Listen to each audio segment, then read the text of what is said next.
Not gonna rap again, but I'm gonna rap again. All right, okay. Hi, my name is Valerie. Ran up to my salary. Fucked up the words because hi, my name is Valerie. Yeah, you see, this is why I can't rap every time I get on because that's what people are gonna expect. That's not me. It is me. Hi, everyone. Welcome to the podcast. Welcome to the passenger seat of my Nissan Altima. Thank you guys so much for tuning in today. First and foremost, I would like to say thank you to everyone that has reached out to me individually or directly. That's the same word. Everyone that has reached out to me regarding Passenger Seat Parlay and just so much love. So much freaking love, okay? And, it's taken me a while to do this kind of thing, but I'm just proud of myself for doing it and actually taking something off of my bucket list, off of my notepad, off of my subconscious and just putting it out there in the world. And thank you to Brooklyn Podcast Studio for giving me a place to host my demon art. Yeah. And by the way, y'all, my little podcast, this shit is not easy. I thought going into it, I'm like, okay, this is going to be easier. I could just do the audio. I don't have to worry about YouTube setup, lighting, da-da-da. Because mainly my stuff is verbal communication, one-on-one stuff. But I'm like, baby, podcasting is not easy. I need to grab your attention for 20 minutes. That is hard. We can't even double tap. Come on now. If you follow me on Instagram, I post a lot. And I know y'all be double tapping because I be double tapping myself. I'm like, okay, I'm over it. But thank you guys so much for the love. I really do appreciate it. I'm a little stuffy today because New York is blooming. And I think I have allergies. I don't know. It's wild. But thank you so much. Anyway, I want to take y'all today. Welcome to the very first Blerdy-Girl Wednesday episode. Blerdy-Girl Wednesday is here. Super excited. I'm about to wave my blurred flag. And for those who do not know what the urban term of blurred is, it is AKA Black Nerd.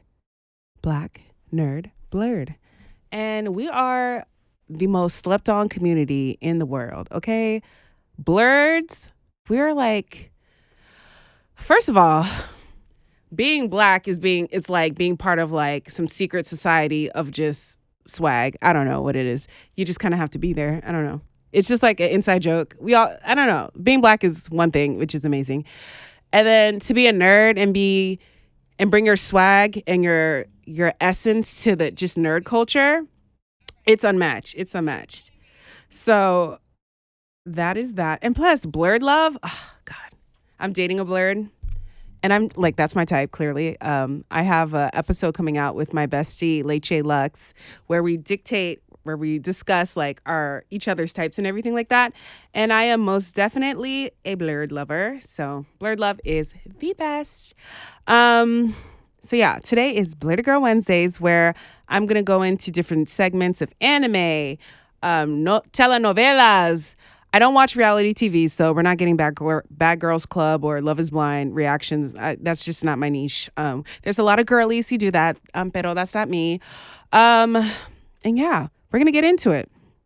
We're going to go down my different animes that I like.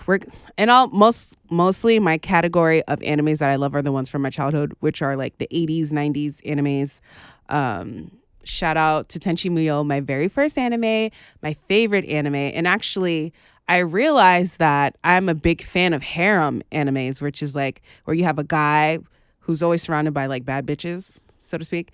Now, I wanted my partner to come on today because he's anime. He's a manga reader. So there's this elitism in the Blerd community, in the anime community at that, for people who read mangas versus people who watch animes like myself.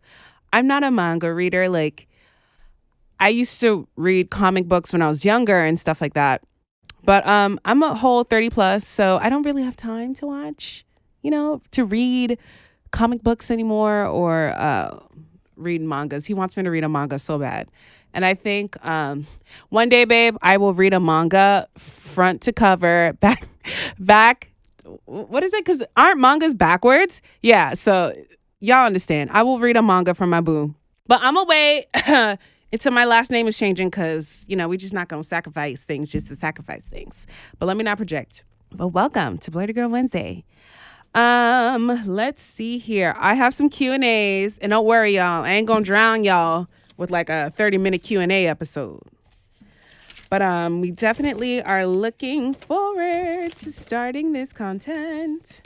First of all, before I go into my Blerdy-Girl content, I just like to say, in Japanese, the term anime is used to refer to all animated works regardless of style or origin.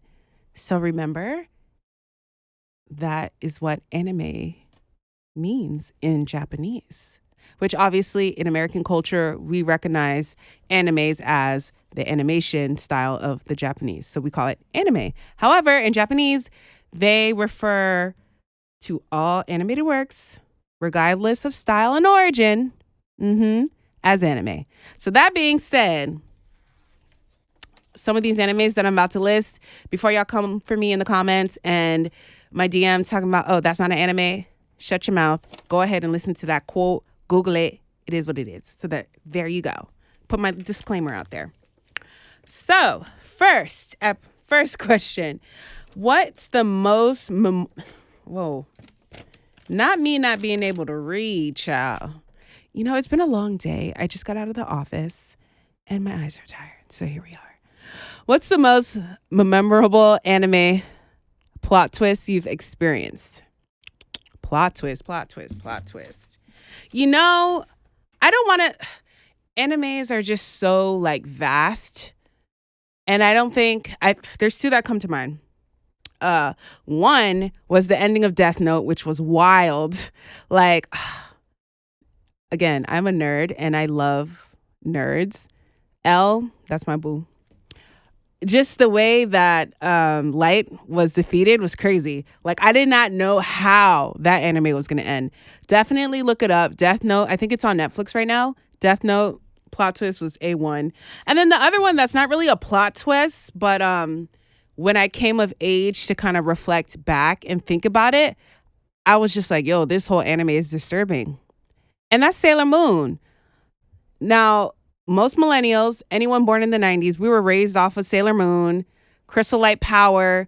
We were in our backyard spinning in circles, pretending to transform into Sailor Moon. We have our poses. Like, come on, I could take you there, anywhere.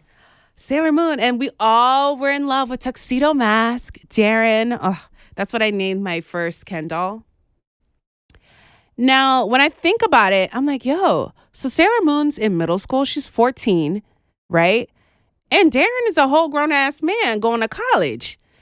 Because when I think about it, in a lot of anime is both beautiful and twisted at the same time. Like, a lot of these animes are, like, about schoolgirls, and these girls be young as fuck, and, like, these grown men. Listen, anime gets dark, and it gets perverted. But I was just like, wait a minute. 1 + 1 is not equaling 2 over here. I'm like, this is kind of inappropriate. Darren, you are kind of grown. You're in college. Why are you dealing with this middle schooler? And Sabrina was just, and I remember watching Sailor Moon like, damn, why is Sabrina so childish?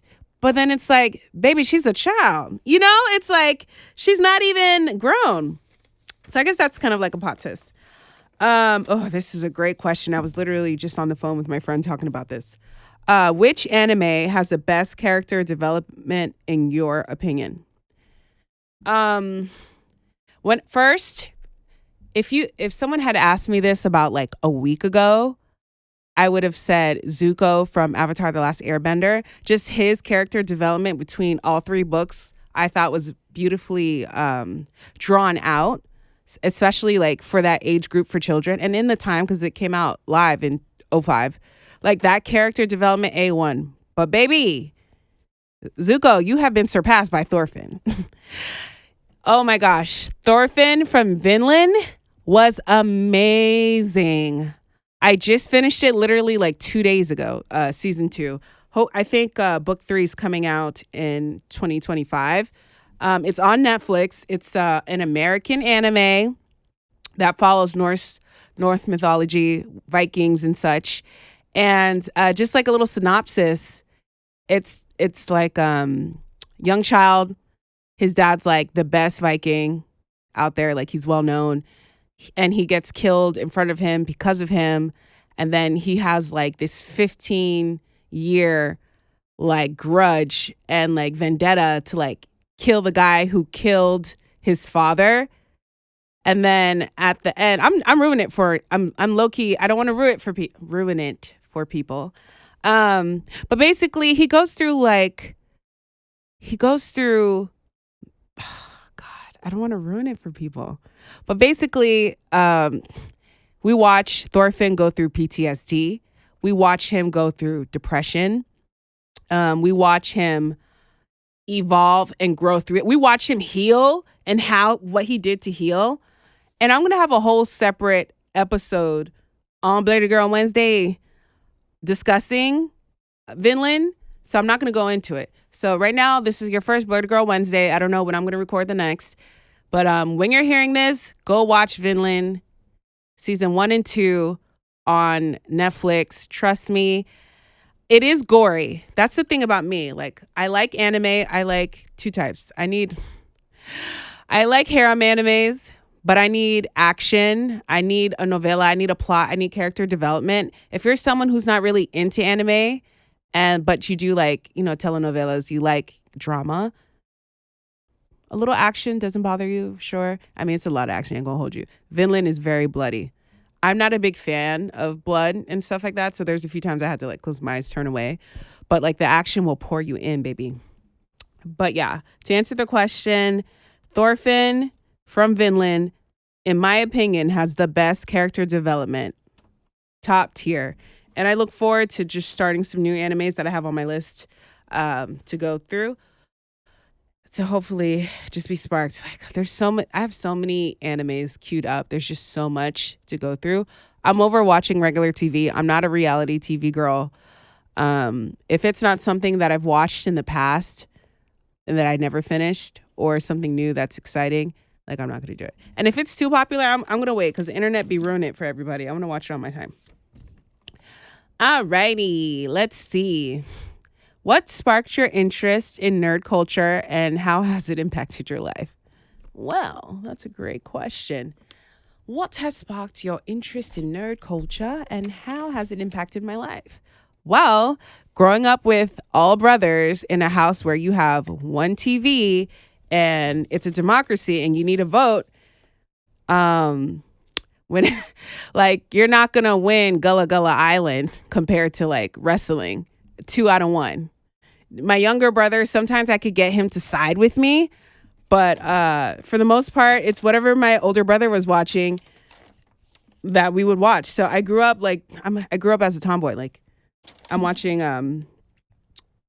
anime, wrestling, boy shit. That's just what I was watching. And of course, as I developed and, got older, I got more into my girly side, because I would always hang out with my mom and we would watch our telenovelas and stuff like that.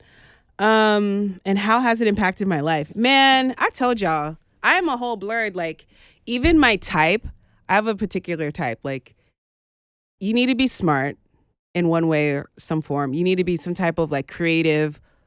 You have to be like, I just love nerds. Like, I'm a Simon kind of girl.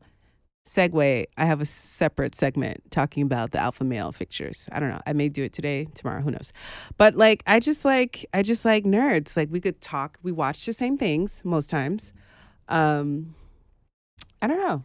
I guess, yeah, I don't know. And how is it? Yeah, that's it. I grew up with all brothers. I have a certain type. I like nerds. I like to talk about anime. I like to play video games. Like, that's just my type. That's my type. And if you want a free, get you a Blerd. I'm just saying. And Blerds be low-key loyal, too. Because if they're not at a freaking con, they're at home gaming. Like, just log in and see your man is on the PS5. You're good. Just saying. Oh, my God. The Blerd boys are up. How do you navigate the what kind of questions are these? How do you navigate the intersection of your Black identity and nerd identity?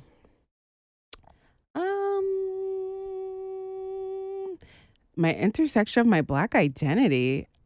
Baby, what is Black? Being Black is just a vibe. I already said it. It's just a vibe. I navigate by just being me.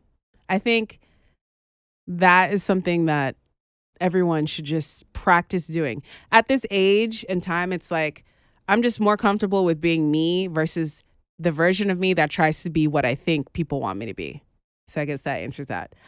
What are some of your favorite books, comics, or shows, and why do you enjoy them? Um, I could just think top two favorite anime: Avatar: The Last Airbender. One of my favorite shows is Charmed, Blerdy-Girl Wednesdays. We're going on a full, I might even add that to the Manic Monday episodes. I'm going on a full tailspin. Charmed, The Cult, anything like paranormal, Buffy, Ghost Whisperer. I told you Vinland I love now. But yeah, especially Avatar: The Last Airbender. I do have some content coming out specifically on that particular franchise, but that particular anime included my love of spirituality and Hinduism and all that jazz, Buddhism as well. Like it God, it's such a great freaking anime. It's just really good. And I'm going to go into it on another episode, but those are my favorite. Avatar: The Last Airbender and Charmed and Ghost Whisperer, I think, was I can relate. I don't know. What advice would you give to young blerds who may be struggling to find their place in the nerd community? Oh, that one's cute. To my young blerds, what I would say is, just be weird and be free. Like, your community is there. And I know it's hard to conform. Let's be real. My partner's a teacher, and we have discussions about the things that his particular students like to aspire to be, and especially in the Black community. I feel like everyone wants to be either a musician or an athlete. And yeah, we excel in these areas, but we're human. We excel in multiple other areas. And I feel like as a person of color, you shouldn't put yourself in a niche. Even as a gender, girls, you don't have to be into the whole makeup, hair, wigs, BBL lifestyle, like high value. Like, no, you don't have to do that. Be weird and be free to do and like what you want to do. And that's what I would, and don't be afraid. Well, I don't even think I need to tell these young blerds, because these Gen Zs, they don't give a fuck. They don't care, bro. I saw like people walk out in cosplay all the time. No con needed. They're just out here living their best lives. So I wish that's something that I allowed myself to do, which was be weird and be free and be me. Be weird, be free, and be me. That's a t-shirt, y'all. It's coming. So yeah, erasing your gender does not confine you to a particular genre of things. Just get what you're into. Okay. Can you share an experience where you had to overcome obstacles or stereotypes as a Black nerd? All my life I had to fight. Let me see. Can I share experience or had to overcome? Not a lot of people know that I'm a blerd because, I haven't dropped any of my cosplay content like that. Still working on it. I low-key think of this fourth grade memory. This was actually the first time someone questioned my personality because it was different from most girls. Yeah. Who is this bitch's name? Fourth grade, Jordan. Some girl from Canada. Was it fourth grade? Yeah, fourth grade or third grade. I don't remember. Elementary school. She had a wart on her leg, and I just thought it was so weird. At lunch, we had like assigned seats or whatever. And for some reason, I think somebody moved, but I used to sit next to like a girl, but like I was surrounded by like all guys, which was like annoying. I think that semester she like changed the seat table or something like that. But I'm just like, all boys all day. Like there's nothing to talk about. But then again, I grew up with brothers, so I did have stuff to talk about. I remember one day Jordan was sitting nearby and I was talking to like my classmate Brad. It was like WWE, like there was some kind of big ass fight the night before.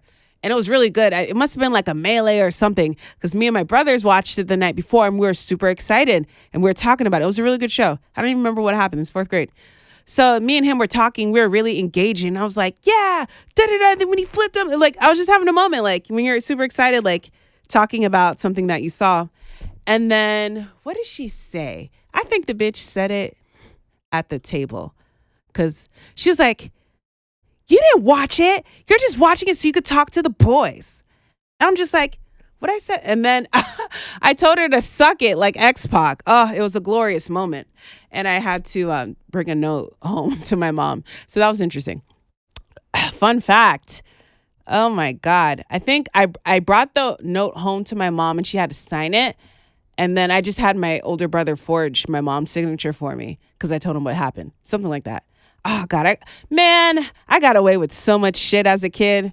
Shout out to being a first generation child. We gonna get into it on another episode, but yeah. So you suck it, Jordan. That was the first time I kind of had to like tell somebody like I'm blerdy and proud. Like get the fuck out of here, bitch. You don't know what the fuck you talking about. Hope she's doing well in life. What are some of the most impactful moments or achievements in Black nerd history? Okay. You know what, though? Low key, Megan Thee Stallion just hosted the Anime Awards. So I thought that was very like, okay, everybody, attention. All right, we're up. They see us now. But then again, Megan has kind of like brought blerdism or just the love of Black people's love of anime to the surface. Now, let me hold you. People of color, and I'm just referring to me because people of color as Black nerds because I'm Black. Hello. People of color have always fucked around with anime all day. Like, there's a huge Spanish influence, love for Dragon Ball Z of anime, and just other countries. Obviously, we have the South Asian countries, all that jazz. Like anime is like a unit. It's a lifestyle. And then the fact that a prominent young rapper was promoting it and she, till this day, she cosplays. She always brings it into some of her art and all that jazz and music. So I thought that was really impactful for like the Blerdy community. But I was low-key kind of mad when she first came out. I'm like, sis, now you're going to have all these fake people wanting to be Blerd just because they think it's cool because Meg does it. And I was just like, ah. And then like us real ass Blerds from the 80s and the 90s who had a struggle through our Blerd life, who were like made fun of and all that stuff. It's like, man, we had to walk so y'all hoes can run. But then I was like, you know what? God is good. And, you know, we need more. We need a healthy Blerd space. So that I feel was a very impactful moment achieved in Black nerd history. That was a great answer. Last question. So what are your thoughts on the future of nerd culture and how do you hope to contribute to it? With this podcast, Blerdy-Girl Wednesday, hello, passenger seat parlay. That is my contribution to the Blerd Nation society. But to be honest, we need to support our black animators and our illustrators. That is something that we can all do. And there's actually black anime. Like, come on now, Boondocks is an anime. Hello, it feels even though I'm gonna refer to any animation as anime, but Boondocks I felt like is a great American anime before they started following some freaking weird timed storyline like it. And Rick and Morty's not, but you know, when Rick and Morty changed the recipe to where they were just following some type of storyline, that's where these writers fuck up. Like, stop giving everything, you know, like we don't need a novella for shows like Boondocks and Rick and Morty. But yeah, a way that we can contribute to our Blerdy community is to support our black animators, our illustrators, our cosplayers. It's God, there's this one animator, I think he's called Individual. He has this segment called The Humans, which is like, it's kind of like therapy. It's such a blurred, beautiful blurred. I don't even know. Okay, let me go back. Individual, he has this segment called Humans. It's like he talks about different real life scenarios amongst our community, especially when it comes to dating or self-love, self-reflection. And instead of it just being Black people, it's different colors. You have the yellows, the reds, the purples, the blues. And he kind of breaks down the different personalities and associates them with hues and stuff like that.